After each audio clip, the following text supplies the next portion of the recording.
I think the lesson of this Virgo eclipse and Virgo energy in general is that it's not about perfection, right? We can even celebrate imperfection because it is about service from the heart. And when you are in service from the heart, you are going to make mistakes because no one is perfect. So everyone is going to make mistakes at some point. But I think the difference is your level of sincerity and your level of connection to your heart.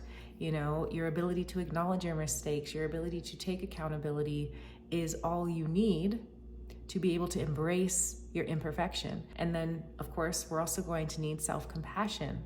You know, I just started posting on YouTube, and one of my first videos, I was swallowing a lot in between thoughts, which is something I didn't even realize I did until someone pointed it out.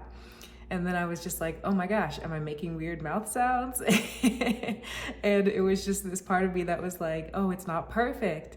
But I took that opportunity to respond to that commenter and demonstrate self-compassion. I was like, okay, yeah, I can work on that. I can edit that out or slow down. I think it'll, as I get more comfortable, I think it'll solve itself. But then in the comment I wrote, but I'm still celebrating myself for showing up. You know, something about YouTube feels more vulnerable when we are just talking at the camera for extended periods of time. I'm used to TikTok, I'm used to Instagram, I'm used to quick bits of information. And so the longer form content was a little bit nerve-wracking. Like, am I gonna have enough to say? The lesson that I'm learning this week with the Virgo eclipse coming up is that perfection is overrated.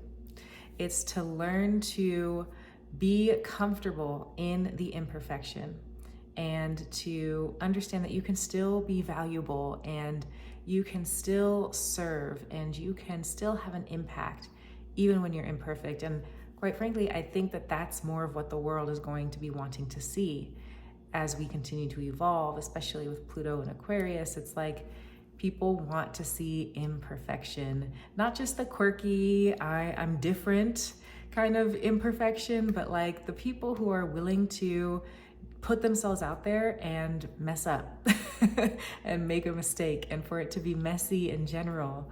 You know, that as someone with a lot of Virgo placements, that is terrifying, but that's absolutely what I've been tasked with over the last couple of years in my business is showing up even when it's messy and being willing to make those mistakes and learning not to ruminate over them for hours and to overthink them and to think that catastrophize them and everything's going to hell, which is very much where my mind can sometimes go, but instead to come into my heart and to love all of the parts of me, even the parts of me that have messed up, even the parts of me that I'm ashamed of, that have done things that I feel like are horrible things.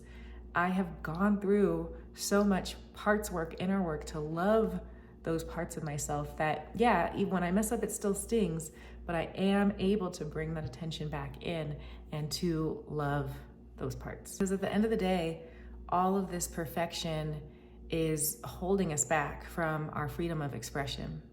If you are to be fully and freely expressed, yeah, you're gonna sometimes take it too far or say the wrong thing or what have you. I think that just comes with the territory, is what I'm learning. There's no way to be fully expressed and to be perfect at the same time. And Virgos get a bad rap because I think unhealed Virgos can do a number on people for sure with the hypercriticism and controlling. But when you get to the healed part of Virgo, it really is about purity. It is about a pure heart's expression. And it is also about being human, right? Focusing on the mundane and allowing the human aspects of our lives to change us, to evolve us just as much as the spiritual aspects of our lives. I think honestly, for the people who are afraid to show up because they're afraid of not being perfect or making a mistake, you have to ask yourself, do you have the tools to come back to yourself, even if those things were to happen? Do you have the capacity to find compassion within yourself, to nurture and love yourself, even if your worst case scenario were to happen? Because if you do, that's what you need.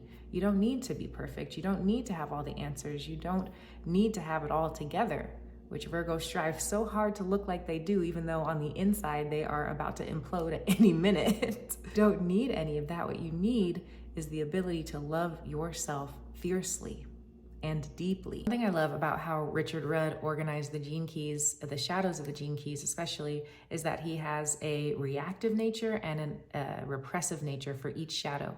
And so for like hypercriticalness, we have the reactive nature, which would be when people are hypercritical of others, which I found this pattern of those types of people being the ones who have not been able to self-actualize in the way that they perceive that others are. So they will be hypercritical of them, of these other people who are self-actualizing because they're not able to do it. And then the repressive nature would be people who are hypercritical of themselves. And so they turn that fear inward and they can stop themselves from doing a lot of things, or maybe they're doing things, but then they're overthinking and ruminating about them after the fact. The people that are meant for you are going to know your heart. So we talked about how being in your heart is the most important thing. Not being perfect, but being in your heart, even when you're imperfect. As long as you stay in your heart, you're gonna be okay. And the people that are for you are gonna recognize that heart resonance, right? They're gonna feel it within you and within them.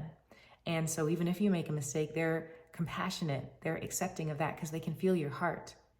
And the people who can't feel your heart are the ones who are going to be hypercritical, and that's why we have to pay them no mind, okay? Because they, or have compassion for them because they haven't been able to access that same purity of heart that you have. That's probably one of the reasons why they're hypercritical of you. And same thing, when you're being hypercritical of yourself, it's probably a part of you that's trying to hold back the purity of your own heart on some level. So it's really about trusting the fact that your heart is enough. Your heart is enough. Even if you're in your heart and you make mistakes, that's still enough. And you will make mistakes, guaranteed. That's still enough. And the people who are meant to be in your life or around you or receive from you, that will be enough for them as well. No one is as critical of you as you are. No one is as hard on you as you are. And so stopping ourselves when we get caught in these thought loops and being able to bring that softness and compassion that we might have for a friend or a family member that we love and care about, bringing that same level of compassion and forgiveness to ourselves is huge with Virgo energy, especially during this Virgo eclipse. Out of all the signs in the zodiac, Virgo is a tough energy to have to deal with because it is so hyper aware of everything, of every little detail. And so it can be a lot on your mind. It can be a lot of pressure and a lot of mental pressure, a lot of nervous system pressure. And so the antidote to having a lot of Virgo energy or having a lot of Virgo activations in your chart during an eclipse or whenever is to slow down, to connect with the earth, to ground, and to connect with your body, and to get out of your head. Get out of your head. That's going to be the biggest antidote to your Virgo woes, is to give your mind a rest, however that comes to you, however you're able to. And also don't forget your Pisces antidote, since Pisces is opposite Virgo on the zodiac wheel. So trust, faith, surrender, spiritual practices, meditation, accessing higher consciousness, all of that is really helpful for someone who has a lot of Virgo energy. It's just hard for the Virgos to let go and to actually immerse themselves in these Piscean practices. But once you do, you can find a lot of comfort and relief. If you liked this video and you found it helpful, consider giving me a like and maybe a subscribe. And also, if you're interested in working with me, I am hosting a Lunar Eclipse in Virgo workshop on March 3rd in Rebirth, the membership. The link is in the description.